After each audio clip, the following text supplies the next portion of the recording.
Assalamualaikum warahmatullahi wabarakatuh. Perkenalkan, nama saya Widya, NIM A1H1200076. Saya akan memaparkan materi pengantar pendidikan dari bab 5 sampai bab 9. Langsung saja, bab 5, pengertian, fungsi dan jenis lingkungan pendidikan. A. Fungsi pengertian dan fungsi lingkungan pendidikan menurut Sartain, ahli psikologi Amerika. Yang dimaksud lingkungan meliputi kondisi dan alam dunia ini yang dengan cara-cara tertentu mempengaruhi tingkah laku kita, pertumbuhan, perkembangan, atau life proses. Meskipun lingkungan tidak bertanggung jawab terhadap kedewasaan anak didik, namun merupakan faktor yang sangat menentukan, yaitu pengaruhnya sangat besar terhadap anak didik. Sebab bagaimanapun anak tinggal dalam satu lingkungan yang disadari atau tidak pasti akan mempengaruhi anak. Pada dasarnya lingkungan mencakup lingkungan fisik, lingkungan budaya, dan lingkungan sosial. Secara umum, fungsi lingkungan pendidikan adalah membantu peserta didik dalam interaksi dengan berbagai lingkungan sekitarnya, utamanya berbagai sumber daya pendidikan yang tersedia, agar dapat mencapai tujuan pendidikan yang optimal. B. Tripusat pendidikan. Menurut Ki Hajar Dewantara, lingkungan tersebut meliputi lingkungan keluarga, lingkungan sekolah, dan lingkungan masyarakat yang disebut tripusat pendidikan. 1. Keluarga. Keluarga merupakan lembaga pendidikan tertua, bersifat informal yang pertama dan utama dialami oleh anak, serta lembaga pendidikan yang bersifat kodrati orang tua. Orang tua bertanggung jawab memelihara, merawat, melindungi, dan mendidik anak agar tumbuh dan berkembang dengan baik. Pendidikan keluarga berfungsi sebagai pengalaman pertama masa kanak-kanak, menjamin kehidupan emosional anak, menanam dasar-dasar pendidikan moral, memberikan dasar pendidikan sosial, meletakkan dasar-dasar pendidikan agama bagi anak. 2. Sekolah. Sekolah bertanggung jawab atas pendidikan anak-anak selama mereka diserahkan kepadanya. Karena itu, sebagai sumbangan sekolah sebagai lembaga terhadap pendidikan, diantaranya yaitu 1. Sekolah membantu orang tua mengerjakan kebiasaan-kebiasaan yang baik, serta menanamkan budi pekerti yang baik. Kehidupan di dalam masyarakat yang sukar atau tidak dapat diberikan di rumah. C. Sekolah melatih anak-anak memperoleh kecakapan-kecakapan yang sifatnya mengembangkan kecerdasan dan pengetahuan. D. Di sekolah diberikan pelajaran etika, keagamaan, estetika, membenarkan benar atau salahnya, dan sebagainya. 3. Masyarakat. Dalam konteks pendidikan, masyarakat merupakan lingkungan keluarga dan sekolah. Pendidikan yang dialami dalam masyarakat ini telah dimulai ketika anak-anak untuk beberapa waktu setelah lepas dari asuhan keluarga dan berada di luar dari pendidikan sekolah. Dengan demikian, berarti pengaruhnya pendidikan tersebut tampak lebih luas. Corak dan ragam pendidikan yang dialami seseorang dalam masyarakat banyak sekali. Ini meliputi segala bidang, baik pembentukan kebiasaan-kebiasaan, pembentukan pengertian atau pengetahuan, sikap dan minat, maupun pembentukan kesusilaan dan keagamaan. C. Pengaruh timbal balik antar tripusat pendidikan terhadap perkembangan peserta didik. Perkembangan peserta didik seperti juga tumbuh kembang anak pada umumnya dipengaruhi oleh berbagai faktor yakni hereditaritas, lingkungan, proses perkembangan, dan anugerah. Setiap pusat pendidikan dapat berpeluang memberikan kontribusi yang besar dalam ketiga kegiatan pendidikan, yakni A. Pembimbingan dalam upaya pemantapan pribadi yang berbudaya, B. Pengajaran dalam upaya penguasaan pengetahuan, C. Pelatihan dalam upaya pemahiran keterampilan. Bab 6. Aliran-aliran pendidikan. A. Aliran klasik dan gerakan baru dalam pendidikan. Aliran-aliran klasik yang dimaksud adalah aliran empirisme, nativisme, naturalisme, dan konvergensi. Sampai saat ini, aliran-aliran tersebut masih sering digunakan maupun dengan pengembangan-pengembangan yang disesuaikan dengan perkembangan zaman. 1. Aliran-aliran klasik dalam pendidikan dan pengaruhnya terhadap pemikiran pendidikan di Indonesia. A. Aliran empirisme. Aliran empirisme bertolak dari logiken tradision yang mementingkan stimulasi eksternal dalam perkembangan manusia dan menyatakan bahwa perkembangan anak tergantung kepada lingkungan, sedangkan pembawaan tidak dipentingkan. Pengalaman yang diperoleh anak dalam kehidupan sehari-hari didapat dari dunia sekitarnya yang berupa stimulan-stimulan. Stimulasi ini berasal dari orang dewasa dalam bentuk pendidikan. Tokoh perintisnya adalah John Locke. B. Aliran nativisme. Aliran nativisme bertolak dari Leibnizian tradision yang menekankan kemampuan dalam diri anak, sehingga faktor lingkungan termasuk faktor pendidikan kurang berpengaruh terhadap perkembangan anak. Hasil perkembangan tersebut ditentukan oleh pembawaan yang sudah diperoleh sejak kelahiran. Lingkungan kurang berpengaruh terhadap pendidikan anak. C. Aliran naturalisme. Aliran ini diperoleh oleh Rousseau. Rousseau berpendapat bahwa semua anak baru dilahirkan mempunyai pembawaan baik. Pembawaan baik akan menjadi rusak karena dipengaruhi lingkungan. Pendidikan yang diberikan oleh orang dewasa malah dapat merusak pembawaan baik anak itu. D. Aliran konvergensi. Aliran konvergensi dipelopori oleh William Strand. Ia berpendapat bahwa seseorang akan dilahirkan di dunia sudah disertai pembawaan baik maupun pembawaan buruk. Proses perkembangan anak, baik faktor pembawaan maupun faktor lingkungan, sama-sama mempunyai peranan yang sangat penting. Bakat yang dibawa pada waktu lahir tidak akan berkembang dengan baik tanpa adanya dukungan lingkungan sesuai perkembangan anak itu. Pengaruh aliran klasik terhadap pemikiran dan praktek pendidikan di Indonesia.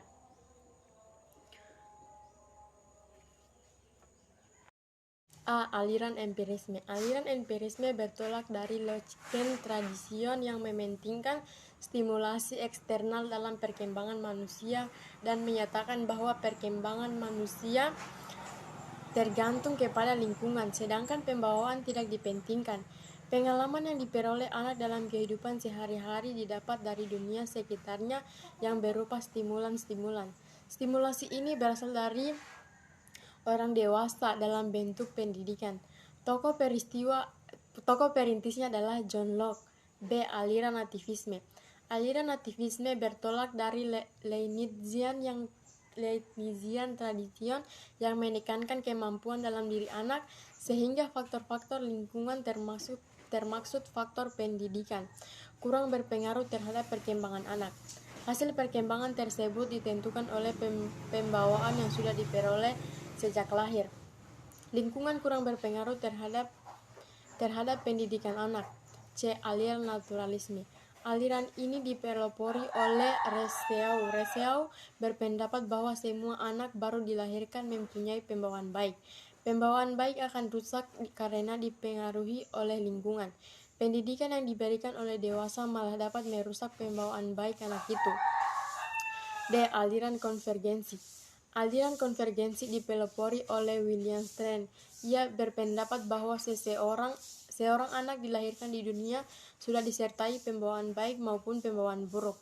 Proses perkembangan anak, baik faktor pembawaan maupun faktor lingkungan, sama-sama mempunyai peranan sangat penting. Bakat yang dibawa pada waktu lahir tidak akan berkembang dengan baik tanpa adanya dukungan lingkungan sesuai perkembangan anak itu. Aliran klasik terhadap pemikiran dan praktek pendidikan di Indonesia. Di Indonesia telah diterapkan berbagai aliran-aliran pendidikan. Penerimaan tersebut dilakukan dengan pendekatan efektif fungsional, yakni diterima sesuai kebutuhan namun ditempatkan dalam latar pandangan yang konvergensi. 2. Gerakan baru pendidikan dan pengaruhnya terhadap pelaksanaan di Indonesia. A. Pengajaran alam sekitar. Gerakan pendidikan yang mendekatkan anak dengan sekitarnya adalah gerakan pengajaran alam sekitar. Perintisan gerakan ini adalah Eviniat di Jerman dengan Heimatkunde dan Lighart di Belanda dengan Helptwoorden. B. Pengajaran pusat perhatian. Pengajaran pusat perhatian dirintis oleh Evidemina de Crowley dari Belgia dengan pengajaran melalui pusat-pusat minat. Di samping pendapatnya tentang pengajaran global, de Crowley menyumbangkan dua pendapat yang sangat berguna bagi pendidikan dan pengajarannya, yaitu metode global dan center di internet. C. Sekolah kerja. Gerakan sekolah kerja dapat dipandang sebagai titik kulminasi dari pandangan-pandangan yang mementingkan pendidikan. Keterampilan dalam pendidikan. Comenius menekankan agar pendidikan mengembangkan pikiran, ingatan, bahasa, dan tangan. Pestalozzi mengajarkan bermacam-macam mata pelajaran pertukaran di sekolahnya. D. Pengajaran proyek. Pengajaran proyek biasanya pula digunakan sebagai salah satu metode mengajar di Indonesia, antara lain dengan 6. Pengajaran proyek, pengajaran unit, dan sebagainya. Yang perlu ditekankan bahwa proyek akan menumbuhkan kemampuan untuk memandang dan memecahkan persoalan secara komprehensif. Pendekatan multidisiplin tersebut makin lama makin penting, utamanya masyarakat maju. B. Dua aliran pokok pendidikan di Indonesia. Dua aliran pokok pendidikan di Indonesia itu dimaksudkan adalah perguruan kebangsaan taman siswa dan ruang pendidikan INS Kayu Tanam. Kedua aliran tersebut dipandang sebagai tonggak pemikiran tentang pendidikan di Indonesia. 1. Perguruan kebangsaan taman siswa. Perguruan kebangsaan taman siswa didirikan oleh Ki Hajar Dewantara pada tanggal 3 Juli 1932 di Yogyakarta, yakni dalam bentuk yayasan. A. Asas-asas dan tujuan taman siswa. Asas taman siswa bahwa setiap orang mempunyai hak mengatur dirinya sendiri dan terbitnya persatuan dalam peri kehidupan umum. Bahwa pengajaran harus memberikan pengetahuan yang berfaedah dalam arti lahir dan batin dapat memerdekakan diri. Bahwa pengajaran harus berdasarkan pada kebudayaan dan kebangsaan sendiri. Bahwa pengajaran harus tersebar luas sampai dapat menjangkau kepada seluruh rakyat. Bahwa sebagai konsekuensi hidup dengan kekuatan sendiri, maka harus mutlak membelanjai sendiri segala usaha yang dilakukan. Bahwa dalam mendidik anak-anak perlunya ada keikhlasan lahir dan batin untuk mengorbankan segalanya, kepentingan pribadi demi keselamatan dan kebahagiaan anak-anak. Kemudian ditambahkan dengan asas kemerdekaan, asas kodrat alam, asas kebudayaan, asas kebangsaan, dan asas kemanusiaan. Tujuan taman siswa yaitu 1. Sebagai badan perjuangan kebudayaan dan pembangunan masyarakat tertib dan damai. 2. Membangun abak didik menjadi manusia yang merdeka lahir dan batin, luhur akal budinya, serta sehat jasmaninya untuk menjadi anggota masyarakat yang berguna dan bertanggung jawab atas keserasian bangsa, tanah air, serta manusia pada umumnya. B. Upaya-upaya yang dilakukan taman siswa.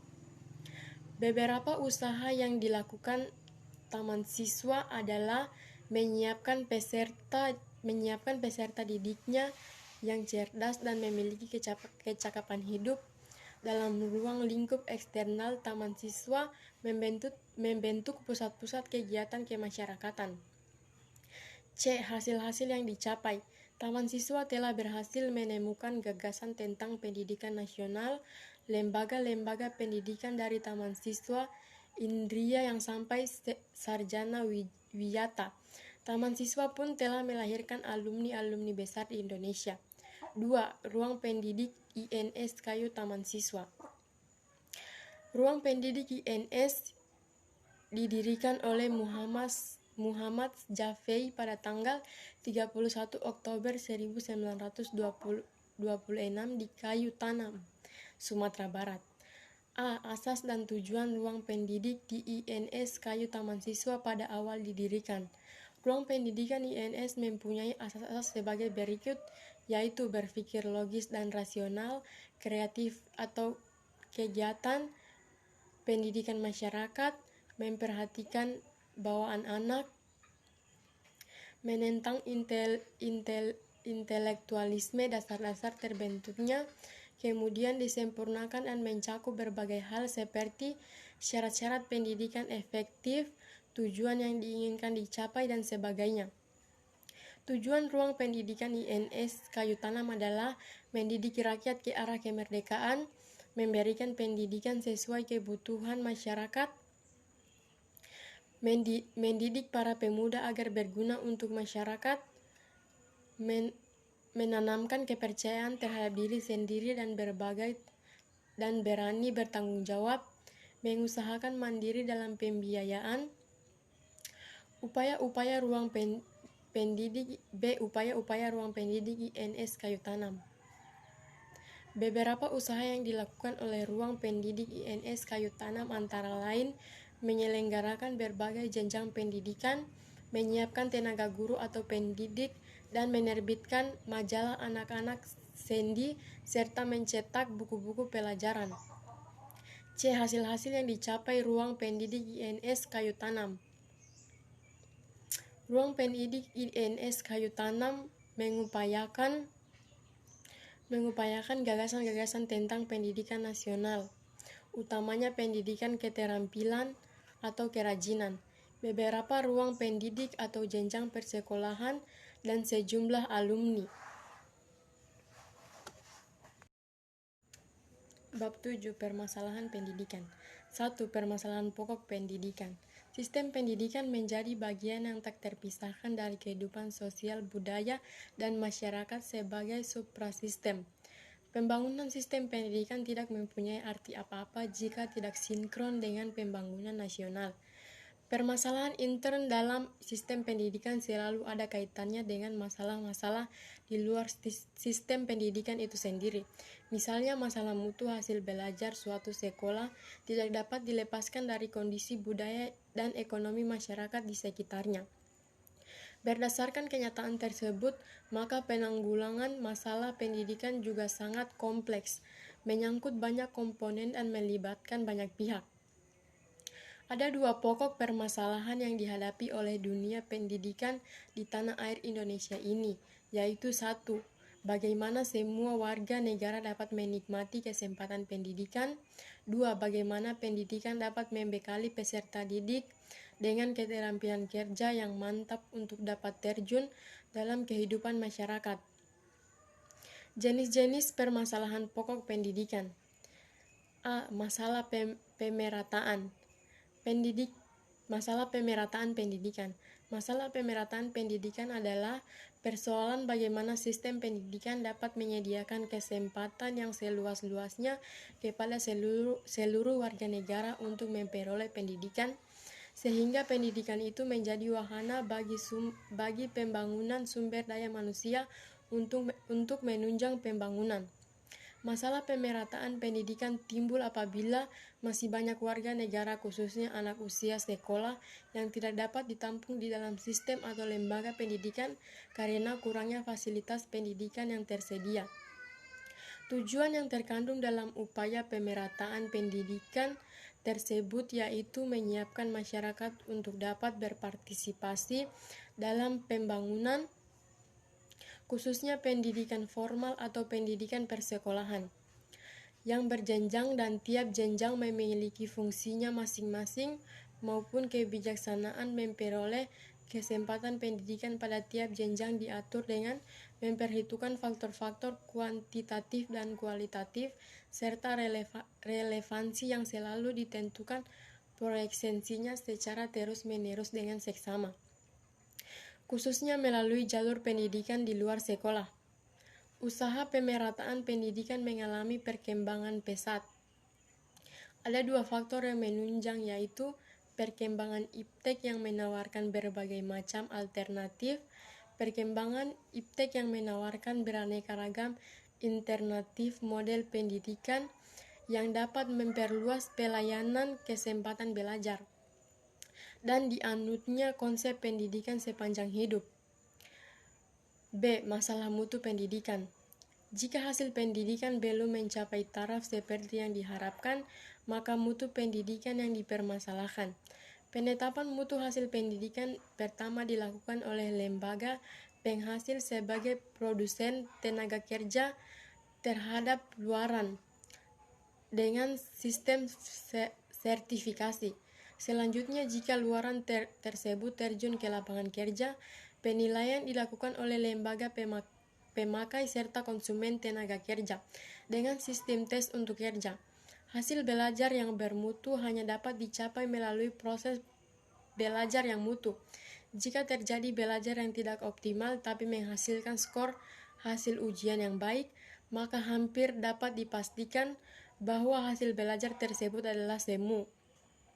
Berarti, pokok permasalahan mutu pendidikan lebih terletak pada masalah proses pendidikannya. Kelancaran proses pendidikan didukung oleh komponen-komponen pendidikan yang terdiri dari peserta didik, pendidik, kurikulum, sarana belajar, bahkan masyarakat. Komponen-komponen tersebut bekerja sama mengarah pada tujuan yang dicapai. Masalah mutu pendidikan juga mencakup masalah pemerataan mutu. Kondisi mutu di pendidikan di seluruh tanah air menunjukkan bahwa di daerah pedesaan, utamanya di daerah terpencil, lebih rendah daripada di daerah perkotaan. Acuan usaha pemerataan mutu pendidikan bermaksud agar sistem pendidikan, khususnya sistem persekolahan dengan segala jenis dan jenjangnya di seluruh pelosok tanah air mengalami peningkatan mutu pendidikan sesuai dengan situasi dan kondisinya masing-masing. C. Standarisasi pendidikan. Jika kita meningkatkan mutu pendidikan di Indonesia, kita juga berbicara tentang standarisasi pengajaran yang kita ambil. Tentunya setelah melewati proses menentukan standar yang akan diambil. Dunia pendidikan terus berubah. Kompetensi yang dibutuhkan oleh masyarakat terus-menerus berubah. Apabila di dalam dunia terbuka, yaitu dalam dunia modern, dalam era globalisasi, kompetensi-kompetensi yang harus dimiliki oleh seseorang dalam lembaga pendidikan haruslah memenuhi standar.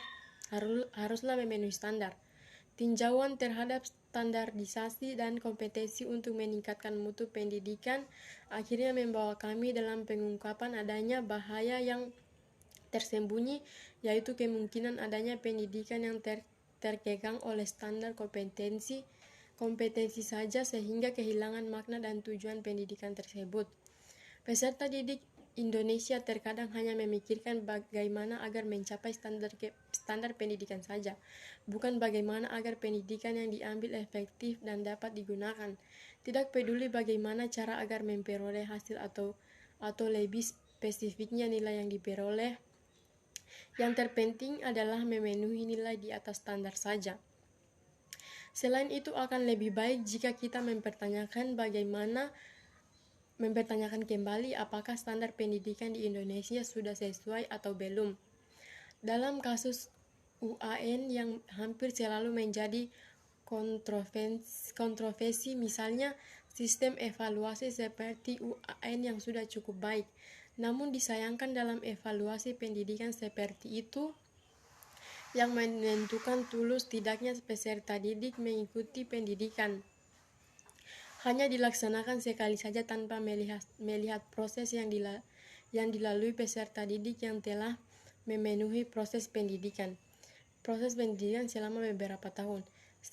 Selain hanya berlangsung sekali, evaluasi itu hanya mengevaluasi tiga bidang studi saja tanpa mengevaluasi bidang studi lainnya yang telah diikuti oleh peserta didik. D. Masalah efisiensi pendidikan. Masalah efisiensi pendidikan memperoleh bagaimana suatu sistem pendidikan menggunakan sumber daya yang ada untuk mencapai tujuan pendidikan. Jika penggunaannya hemat dan tepat sasaran dikatakan efisiensi tinggi, jika terjadi sebaliknya efisiensi berarti rendah. Beberapa masalah efisiensi pendidikan yang penting adalah A. Perkembangan iptek dan seni. Perkembangan iptek terdapat hubungannya yang erat antara pendidikan dengan iptek, ilmu pengetahuan dan teknologi. Ilmu pengetahuan merupakan hasil eksplorasi secara sistem dan terorganisasi mengenai alam semesta. Teknologi adalah penerapan yang direncanakan dari ilmu pengetahuan untuk memenuhi kebutuhan hidup masyarakat. Setiap inovasi mengandung dua aspek, yaitu aspek konsepsional yang berupa ide-ide, gagasan, cita-cita, dan prinsip, dan aspek operasional berupa teknik pelaksanaan. Hampir setiap inovasi mengandung masalah. Pertama, karena belum terjaminnya inovasi tersebut akan bermanfaat. Kedua, karena orang masih ragu jika mengalami hal baru. Perkembangan seni. Kesenian merupakan aktivitas kreasi manusia secara individual ataupun kelompok yang menghasilkan suatu yang indah. Melalui kesenian, manusia dapat menyalurkan dorongan berinteraksi yang bersifat orisinil dan dorongan spontanitas dalam menemukan keindahan. Dari segi tujuan pendidikan, yaitu terbentuknya manusia seutuhnya. Aktivitas kesenian mempunyai andil yang besar karena dapat mengisi pengembangan dominan efektif, khususnya emosi dan positif dan konstruktif serta keterampilan di samping domain kognitif yang sudah digarap melalui program atau bidang studi yang lain. Sedangkan dari segi lapangan kerja, dewasa ini dunia seni dengan segenap cabangnya telah berkembang pesat dan mendapatkan tempat dalam kehidupan masyarakat. Dengan memperhatikan alasan tersebut, sudah selayaknya jika dunia seni perlu dikembangkan melalui sistem pendidikan, serta terstruktur dan terprogram. B. Laju pertumbuhan penduduk. Masalah kependudukan dan pendidikan bersumber pada dua hal. A. Pertambahan penduduk. Dengan bertambahnya penduduk, maka penyediaan prasarana dan sarana pendidikan beserta komponen penunjang terselenggaranya pendidikan harus ditambah. Ini berarti beban pembangunan nasional menjadi bertambah. B. Penyebaran penduduk. Penyebaran penduduk di seluruh pelosok tanah air tidak merata. Sebaran penduduk seperti yang digambarkan itu menimbulkan kesulitan dalam penyediaan prasarana dan sarana pendidikan. C. Aspirasi masyarakat. Aspirasi masyarakat yang meningkat terhadap pendidikan hidup yang sehat, terhadap pekerjaan, semuanya ini mempengaruhi peningkatan aspirasi terhadap pendidikan. Pendidikan dianggap memberikan jaminan bagi peningkatan taraf hidup. Sebagai akibat dari meningkatnya aspirasi terhadap pendidikan, maka orang tua mendorong anaknya untuk bersekolah agar nantinya memperoleh pekerjaan yang lebih baik daripada orang tuanya sendiri. D. Keterbelakangan budaya. Keterbelakangan budaya dan sarana kehidupan. Keterbelakangan budaya adalah suatu istilah yang diberikan oleh sekelompok masyarakat yang menganggap dirinya sudah maju kepada masyarakat lain pendukung suatu budaya.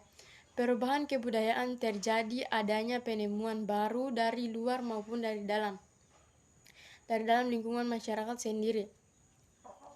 Keterbelakangan itu terjadi karena 1. Letak geografis tempat tinggal suatu masyarakat. 2. Penolakan masyarakat terhadap datangnya unsur budaya baru karena tidak dipahami atau karena dikhawatirkan akan merusak sandi masyarakat. 3. Ketidakmampuan masyarakat secara ekonomis menyangkut unsur kebudayaan tersebut. Sehubungan dengan faktor penyebab terjadinya keterbelakangan budaya umumnya dialami oleh masyarakat daerah terpencil, masyarakat tidak mampu secara ekonomis, masyarakat yang kurang terdidik, Yang menjadi masalah ialah bahwa kelompok masyarakat yang terbelakang kebudayaannya tidak ikut berperan dalam pembangunan, sebab mereka tidak mempengaruhi dorongan untuk maju. 4. Permasalahan aktual pendidikan. A. Masalah keutuhan pencapaian sasaran. Tujuan pendidikan nasional ialah mengembangkan manusia Indonesia seutuhnya, baik secara jasmani maupun rohani. Dalam pelaksanaannya, pendidikan efektif belum ditangani semestinya. Kecenderungan mengarah kepada pengutamaan pengembangan aspek kognitif. Seharusnya kedua aspek tersebut dapat dikembangkan secara bersamaan. Itulah yang menyebabkan tidak jelasnya sasaran yang ingin dicapai. B. Masalah kurikulum. Masalah kurikulum meliputi masalah konsep dan masalah pelaksanaannya. Yang menjadi sumber masalah ini ialah bagaimana sistem pendidikan dapat membekali peserta didik untuk terjun ke lapangan kerja dan memberikan bekal dasar yang kuat ke perguruan tinggi. C. Masalah peranan guru. Sekarang guru tidak mungkin menjadi dirinya gudang ilmu.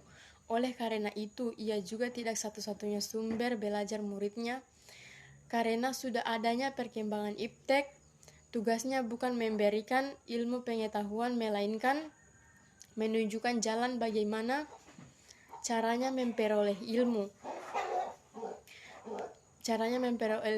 pengetahuan dan mengembangkan dorongan untuk berilmu. 5. Penanggulangan permasalahan aktual pendidikan. Beberapa upaya yang perlu dilakukan adalah: 1. Pendidikan efektif perlu ditingkatkan secara terprogram, tidak cukup berlangsung hanya secara insidental.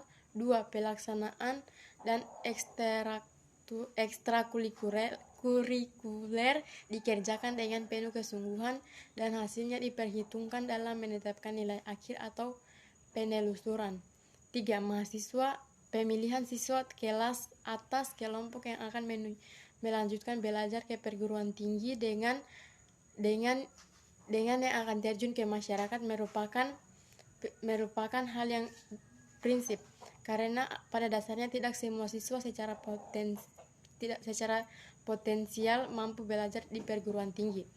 4. Pendidikan tenaga kependidikan atau perjabatan dan jabatan perlu diperhatikan khusus. Oleh karena itu, tenaga kependidikan khususnya guru menjadi penyebab lahirnya sumber daya manusia yang tidak berkualitas untuk pembangunan. Bab 8. Sistem pendidikan. Sistem pendidikan nasional. A. Sistem pendidikan. Apabila kita menggunakan pendekatan sistem dalam mempelajari pendidikan, maka dapat dipahami bahwa pendidikan merupakan suatu sistem. Pendidikan dapat didefinisikan sebagai seluruh yang terpadu dari sejumlah komponen yang saling berinteraksi dalam melaksanakan fungsi-fungsi tertentu dalam rangka membantu anak didik agar menjadi manusia terdidik sebagai tujuan yang ditetapkan secara teoritis. Suatu sistem pendidikan terdiri dari komponen-komponen atau bagian-bagian yang menjadi inti dari proses pendidikan. Adapun komponen atau faktor-faktor pendidikan terdiri dari: 1. Tujuan, 2. Peserta didik, 3. Pendidik, 4. Alat pendidikan, 5. Lingkungan. B. Sistem pendidikan nasional. Setiap bangsa memiliki sistem pendidikan nasional. Pendidikan nasional masing-masing bangsa berdasarkan pada dan setiap dijiwai oleh kebudayaannya. Kebudayaan tersebut syarat dengan nilai-nilai yang tumbuh dan berkembang melalui sejarah sehingga mewarnai seluruh gerakan bangsa. Dalam sistem pendidikan nasional, peserta didiknya adalah semua warga negara. Artinya semua satuan pendidikan yang harus memberikan kesempatan menjadi peserta didik kepada semua warga negara memenuhi persyaratan tertentu sesuai dengan kekhususannya. Tiap-tiap warga negara berhak mendapatkan pengajaran, baik di dalam Undang-Undang Nomor 2 Tahun 1989 maupun Undang-Undang Nomor 20 Tahun 2003 tentang Sistem Pendidikan Nasional. Kedudukan guru dan tenaga pendidikan diatur sedemikian rupa menurut Undang-Undang Nomor 2 Pasal 89. Jalur pendidikan luar sekolah merupakan pendidikan yang bersifat kemasyarakatan yang diselenggarakan di luar sekolah melalui kegiatan belajar mengajar yang ada, yang berjenjang dan tidak berkesinambungan. A. Pendidikan umum. B. Pendidikan kejujuran. C. Pendidikan biasa. D. Pendidikan kewirausahaan. E. Pendidikan keagamaan. C. Sistem Pendidikan Nasional Indonesia. 1. Membentuk manusia Pancasila sebagai manusia pembangunan yang tinggi kualitasnya dan dapat berdiri sendiri. Dalam pendidikan nasional yang ditetapkan dalam Undang-Undang Nomor 2 Tahun 1989 ini mengupayakan prinsip-prinsipnya sebagai satu sistem, yaitu yang berakar pada kebudayaan nasional berdasarkan Pancasila dan Undang-Undang Dasar 1945, serta melanjutkan dan meningkatkan pendidikan. Mengatur bahwa kurikulum, peserta didik, dan tenaga kependidikan, terutama guru, dosen, atau tenaga pengajar merupakan 3 unsur yang tidak dapat dipisahkan dalam kegiatan belajar mengajar, memudahkan peserta didik memperoleh pendidikan yang sesuai dengan dan bakat, minat, dan tujuan yang hendak dicapai, serta memudahkan penyesuaian diri dan perubahan lingkungan. D. Dasar dan tujuan pendidikan nasional.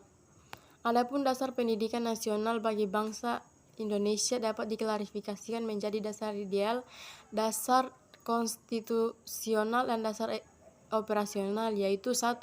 Dasar ideal pendidikan nasional adalah Pancasila. 2. Dasar konstitusi pendidikan nasional adalah Undang-Undang Dasar 1945. 3. Dasar operasional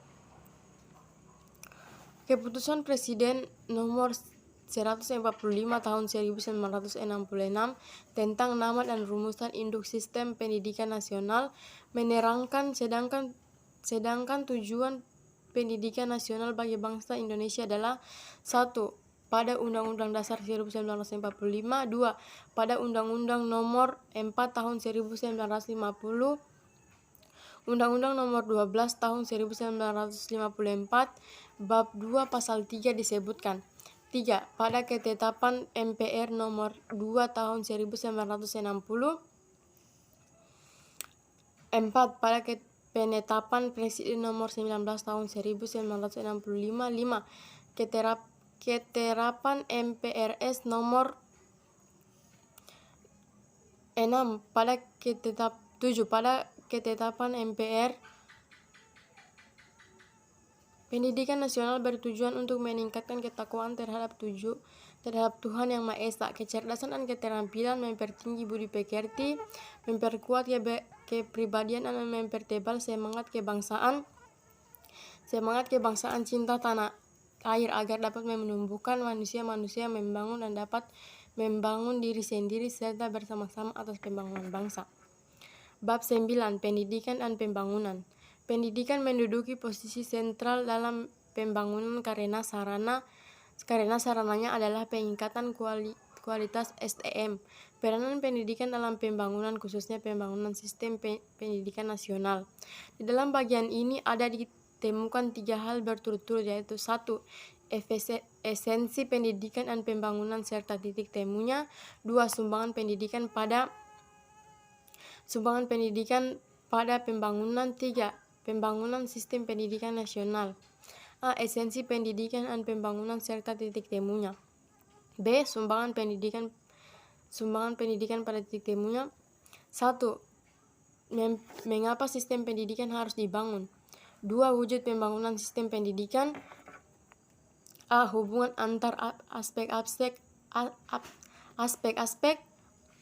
B. Aspek filosofi keilmuan. C. Aspek yuridis. D. Pembangunan nasional. 4. Karakteristik pembangunan nasional merupakan bentuk pengamalan Pancasila, pembangunan manusia Indonesia seutuhnya, dan pembangunan masyarakat Indonesia seluruhnya. Dilaksanakannya secara berencana, menyeluruh, terpadu, terarah, terhadap, berlanjut. Pembangunan dari atau oleh rakyat untuk rakyat. Trilogi pembangunan yaitu pertumbuhan ekonomi, pemerataan, dan stabilitas sosial. 5. Asas terdiri dari kemampuan dan ketakwaan terhadap Tuhan Yang Maha Esa, manfaat, adil dan merata, keseimbangan, keserasian, keselarasan dan kehidupan, keselarasan dalam kehidupan, mandiri, hukum, iptek. 6. Kedudukan pembangunan pendidikan mencakup 7 bidang yaitu bidang ekonomi, bidang kesejahteraan rakyat, bidang pendidikan, bidang agama dan kepercayaan terhadap Tuhan Yang Maha Esa, bidang iptek, bidang hukum, bidang politik, dan bidang pertahanan keagamaan. Baik, itu saja yang dapat saya paparkan. Lebih dan kurangnya mohon dimaafkan. Wabillahi taufiq wal hidayah. Wassalamualaikum warahmatullahi wabarakatuh.